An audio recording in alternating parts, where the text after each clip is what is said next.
केशवभूमी news. माननीय मुख्यमंत्री महाराष्ट्र राज्य यांच्या 07 कलबी या कार्यक्रमाच्या अनुषंगाने सुरू करण्यात आलेल्या नाविन्यपूर्ण उपक्रमांतर्गत सायबर सुरक्षित पालघर या मोहिमेचा शुभारंभ झालेला आहे। या प्रसंगी उपस्थित पालघर जिल्ह्याचे खासदार डॉक्टर हेमंतजी सावरा, पालघर जिल्ह्याचे जिल्हाधिकारी श्री गोविंदजी बोडके, पालघर जिल्ह्याचे पोलीस अधीक्षक श्री बाळासाहेब पाटील, अपर जिल्हाधिकारी पालघर श्री भाऊसाहेब पटांगरे, प्रांताधिकारी श्री सुनीलजी माळी, सायबर एक्सपर्ट ज्यांनी आपल्याला या ठिकाणी मार्गदर्शन केले डॉक्टर दीपक शिकारपुरे, अपर पोलीस अधीक्षक विनायक नरले, पोलीस उपाधीक्षक गृह विभाग श्रीमती संगीता शिंदे अल्फान्सो, पोलीस उपाधीक्षक श्री विकास नाईक, पोलीस उपाधीक्षक श्री अनिल लाड, पोलीस उपाधीक्षक श्री गणपत पिंगले, पोलीस उपाधीक्षक श्रीमती भगीरथी पवार, उपस्थित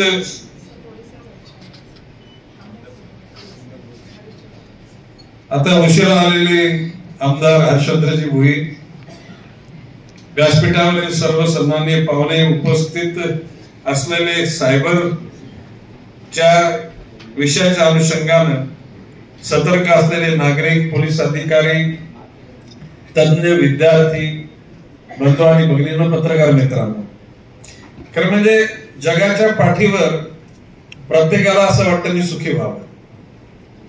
सुखी होण्याकरता मगाशी आपल्याला या ठिकाणी शिक्रापूरकरांनी सांगितलं की त्यांनी भविष्य ज्योतिष भेटला तुम्हाला।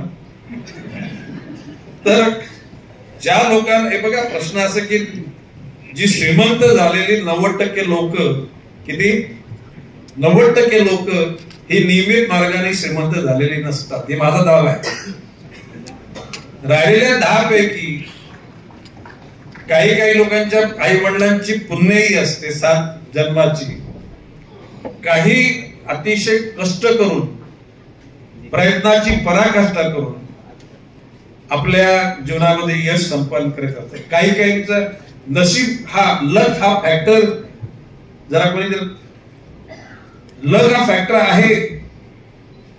एखादा माणूस रात्र दिवस कष्ट करतो, अभ्यास करतो, विविध प्रकारच्या हिमतीनं जबाबदाऱ्या घेतो, परंतु नशिबाची साथ सगळ्यांना मिळत नाही।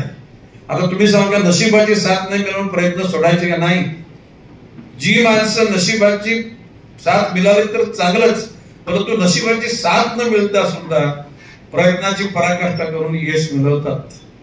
आता तुम्हाला मला सांगायला आनंद वाटतो की ज्या रिलायन्स समूहाचा गवगवा भारतवर्षामध्ये, जगामध्ये आहे, त्या समूहाचे पहिले chairman manager doctor Dhirubhai Ambani माझे मित्र होते। 1977 साली त्याने मला सांगितलं, गणेशभाई, त्या मला गणेशभाई बोलायचे की जसे स्पेअर पार्ट गाड्यांचे, घोड्यांचे मिळतात ना, कुठे क्लच प्लेट, एक्सल, डायनामा, तसे भविष्य काळामध्ये मानवाच्या शरीराचे अवयव सुद्धा बाजारात मिळतील। 1977 77 म्हणजे 33 वर्ष आणि 50 वर्षापूर्वी या घटकानं भविष्यकाल कसा असं सांगितलं होतं। सुदैवानं मी माझ्या आयुष्यातला संघर्ष, म्हणजे माझ्या आयुष्यात काही सुख नाहीये। गणेश नाईक, मी बोलतो की 4दा ह्या, म्हणजे आता पालघरचा मी 4दा पालकमंत्री झालो, मी 3 वेळा ठाणे इन्क्लुडिंग पालघरचा पालकमंत्री झालो। संघर्षाशिवाय जगात सुख नाही, आणि जो संघर्षातून काही अचीव करतो त्या सुखाला एक प्रकारचा झलाली, त्याला जो समाधान असतं ना, अत्युच्च उत्कटच असतं। आता मगाशी म्हटलं सुख, घरदार, घोडा, गाडी, माडी, या सर्वांनाच हवंसं वाटतं ना। प्रत्येकाला असं वाटतं माझ्या आई वडिलांना मी चांगले सुखात ठेवलं पाहिजे, माझी पत्नी, माझी मुलं, माझी नाती होती, परंतु तुमच्या घामातून, तुमच्या बुद्धी कौशल्यातून त्या गोष्टी घडल्या तर ते सुख टिकतं आणि ते सुख आत्म्याचा आनंद वाटतो. ज्या माणसाला शॉर्टकटनी पैसा कमवण्याचा मोह होतो तो या सगळ्या सायबरच्या सगळ्या झंझटात तो जातो. आता दोघांनी तर अनुभव सांगितले ते ट्रॅक मध्ये येता येता वाचले. आता इथली यंत्रणा ही निश्चितपणे अतिशय कार्यक्षम आहे. म्हणजे माननीय मुख्यमंत्र्यांच्या 7 कलमी कार्यक्रमामध्ये 50 दिवसाच्या आढाव्यामध्ये पालघर जिल्हा पोलीस दलाला प्रथम क्रमांक मिळाला. त्याबद्दल बाळासाहेब पटेल तुमचं मी अभिनंदन करतो, तुमच्या सहकार्याचं अभिनंदन. जिथे जागृत जनता असते त्या ठिकाणी सगळ्याच गोष्टी सकारात्मक होतात. मी बारकाने सांगेन की सगळ्याशी तुम्ही कनेक्ट व्हा, सद्गुणी लोकांशी कनेक्ट व्हा. एकमेकांशी जर विचार विनिमय केला तर त्याच्यातून बऱ्याचशा अनुभवाच्या गोष्टी मिळतात. जगाच्या पट्ट्यावर तुम्हाला सांगतो की भल्या भल्या लोकांना भल्या भल्या लोकांना म्हणजे काही लोक फसल्यात कबूल करत नाहीत. काय म्हणतो मी आता त्या लोक फसता ते कबूल केलेलं आहे. काही लोकांचं वाटवलं झालं तरी कबूल करत नाही. काय पैशाचा पाऊस पडला जातो. आलं तुझ्याकडे पैशाचा पाऊस निळमणी काय रात्री रात्री आणि अशा प्रकारच्या मोठ्या मोठ्या घराच्या तरुणींना फसवलं गेलं. जे काही सावरले काही उद्ध्वस्त झाले. आज पालघर जिल्ह्यामध्ये याचा शुभारंभ करत असताना मला एक गोष्ट की आमच्या नवी मुंबईमध्ये माननीय मुख्यमंत्र्यांच्या हस्ते सायबर कमांड सेंटर 150हून अधिक त्या ठिकाणी तज्ञ लोक कार्यरत आहेत. 24/7 म्हणजे नवी मुंबई हे बऱ्याच गोष्टीचं सेंटर आहे. आता कसल्या गोष्टी सेंटर मी सांगत नाही, परंतु महाराष्ट्राचा सायबर क्राईमचा जो कमांड सेंटर हा नवी मुंबईमध्ये आहे. आणि पालघर जिल्हा आज सकाळी आम्ही आदिवासी उपयोजनांच्या अनुषंगाने काही गोष्टी केल्या. पालघर जिल्हा हा मगाशी आपल्या शिखरापुरे यांनी सांगितल्याप्रमाणे पालघर जिल्हा 1 नंबरच बनवला. आम्ही या 5 वर्षामध्ये पालघर जिल्हा हा तो होता तो जिल्हा आज कसा झालाय याचं चित्र सर्वात आलं. मी आता मगाशी खासदार सावराने मी यांना सांगितलं की या 10-12 दिवसांमध्ये संपूर्ण हायवेच्या अथॉरिटीच्या सर्व लोकांची बैठक, पोलीस, ट्रॅफिकवाले, कॉन्ट्रॅक्टर, तिथले हॉटेलवाले, गॅरेजवाले सगळ्यांना बोलून त्यांना गुन्हेगार म्हणून नाही, तुम्ही जे आहे व्यवसाय करा, परंतु तुमच्या व्यवसायाच्या अनुषंगानं तुम्हाला स्वतःवर काही बंधनं घालावं लागतील. मी टॅगलाईन दिले प्लास्टिक मुक्त आणि दुर्गंधी मुक्त पालघर. तुम्हाला पट्टे माझी भूमिका. माननीय गोविंदजी बुडके साहेबांना सांगितलं की ग्रामसेवकांना मेसेज द्या, फार तर त्याच्याकरता बक्षिसाच्या योजना तयार करा. एखाद्या गावामध्ये ही मोहीम सुरू करण्याचा शुभारंभ ठेवा. म्हणजे खासदार, आमदार, कलेक्टर, SP, BSP सगळे हँडग्लोव्ह घालून प्लास्टिक जमा करण्याचे चित्र दिसू द्या लोकांना. लेट अस स्टार्ट दिस ऍक्टिव्हिटीज. माझं म्हणणं आहे की शेवटी माणसाला सुखा करता काय पाहिजे, सुखी होण्यासाठी फार काय गरजेची गरज नसते. राजकारण करण्यासाठी फार काही पैशाची गरज नसते. दुर्दैवाने एकेकाळी लोकांनी निर्माण केलेले नेते होते, आता पैसे वाटून मत घेतली, पैसे वाटून.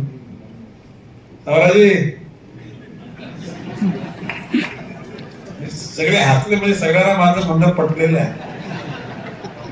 पैसे वाटून जर का ग्रामपंचायतचा सदस्य, सरपंच, पंचायत समिती, जिल्हा परिषद, नगरसेवक, नगराध्यक्ष, महापौर, आमदार, खासदार होणार असेल तर सर्वसामान्य गोरगरीब कष्टाने जीवन जगणाऱ्या माणसाने त्याच्या कुटुंबातल्या एखाद्या घटकाला जर प्रतिनिधी बरोबर ठरवणं शक्य होणार नाही. त्या लोकांची स्वप्नच मातीत मिळून जातील. म्हणजे मी या प्रक्रियेचा पैशातून श्रीमंत होण्यात, पैशातून श्रीमंत वापरतो, स्वतःच्या घामाच्या पैशातून श्रीमंत व्हा, आमदार व्हा, खासदार व्हा, मंत्री व्हा, परंतु लोकांना चिटिंग करून, चिटिंग शब्द समजतो ना, practically I am against it. सुदैवानं माझ्यावर तर भरभरून लोकांनी प्रेम केलं, म्हणजे त्या अल्फॉन्सो मॅडम आमच्या नाही, पुढे काय मॅडम गेले, ते आमच्या नैवेद्य होते ते म्हणजे पीआय म्हणून. मी तुम्हाला एकच सांगतो की साधी विचारसरणी, महात्मा गांधींचा विचार, साने गुरुजींचा विचार, विनोबाजी भावे, या सर्व यांची नावात आपल्या तोंडात काय येतात, या लोकांनी काहीतरी हटके काय केले म्हणून त्यांची नावं काढतो. विजय मल्ल्याचं वगैरे नाव येतं, परंतु ते चांगल्या अर्थाने येत नाही, चिटर लोटर लोकांच्या यादीमध्ये येतं ते. आणि माझं एवढंच म्हणणं की साधेपणाचं जीवन जगण्याची इच्छा असेल, आपल्या आईवर पीठ भाकरी खाऊन जीवन जगण्यात, छोट्या घरामध्ये राहण्याची इच्छा असेल, अन्न वस्त्र निवारा गरजेचं आहे, परंतु तो सात्विकतेने निर्माण झालेला पाहिजे. आणि पैशाचं आकर्षण किंवा मोठ्या मोठ्या गोष्टींचं आकर्षण हाच माणसाच्या जीवनामध्ये स्वतः दुसऱ्यांना फसवण्याकरता कारणीभूत होतो. आणि मग दुसरे कोण काही योजना काढतात, त्या योजनामध्ये पैशाच्या आकर्षणापायी, सुखाच्या आकर्षण पायी माणूस फसतो. बोडके साहेब आमच्या उरणमध्ये घटना घडली, तर ती तुम्हाला मी मुद्दाम शेअर करतो. उरणमध्ये अशी एक टोळी आली, स्वतः त्या लोकांनी साधारण 1,000 कोटी रुपये दुकान घेतलं आणि 1 कोटी रुपये इन्व्हेस्ट केली अर्ली स्टेजला. मारुती गाडी, फ्रीज, टीव्ही वगैरे अशा साऱ्या गोष्टी आणल्या आणि बाजारापेक्षा 10% 25% कमी. किती? मारुती गाडी जर मारुतीच्या शोरूम मध्ये समजा त्याला 5 लाख आला असेल, तर या लोकांनी जर का 4 लाखाला दिले तर लोकांना, आणि त्यांनी काय केलं, एका इन्स्पेक्टरलाच गाडी देऊन टाकली मारुती. इन्स्पेक्टरला मारुती, इन्स्पेक्टरला खरं आहे मी पैसे भरले आणि मला, काही हुशार लोकांना माहिती हे कधी ना कधी इथून डिसेंबर होणारच आहे. म्हणजे परंतु लोकांना वस्तू, फ्रीज दिला, टीव्ही दिली, मोबाईल दिला, मोटरसायकल दिली, स्कूटर दिली, आणि एक दिवशी फार मोठ्या प्रमाणामध्ये डिलिव्हरी लोकांना द्यायला ठरलं आणि सांगितलं की त्याला तुमच्या ट्रक येणार होती, ती आपली ट्रक ऍक्सिडेंट झाली, त्या बहाण्याने ते सगळे धावत धावत निघून गेले आणि गेलेच काय.